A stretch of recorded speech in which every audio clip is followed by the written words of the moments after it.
Another thing you can do to individual cells is add comments to them. You'll notice there's these little cells here, and they've got a little red triangle there. If I hover over it, you'll notice a little message pops up. So we have inserted these messages either as a reminder of something or a note to the user what to do.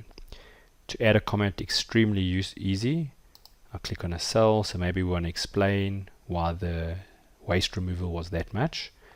So the easiest way in our opinion is you right click and you'll see down here we've got an item called insert comments.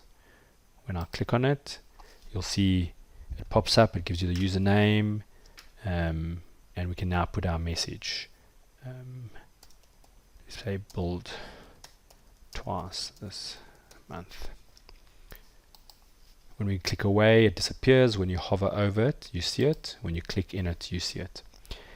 You can edit these comments. So if you go to a cell, you right click, you'll see now I have an option of edit the comments, delete the comment, or show hide comment.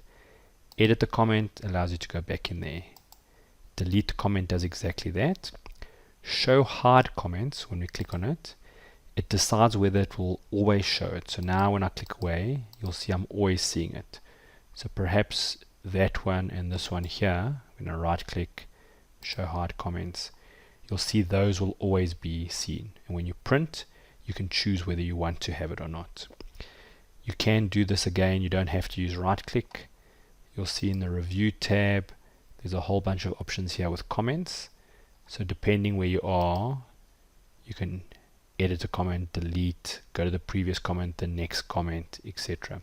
You can decide whether to show all comments in one go, or switch it off, or individually show individual comments. So there's quite a few things you can do to further explain what's happening on a cell, but not in a cell.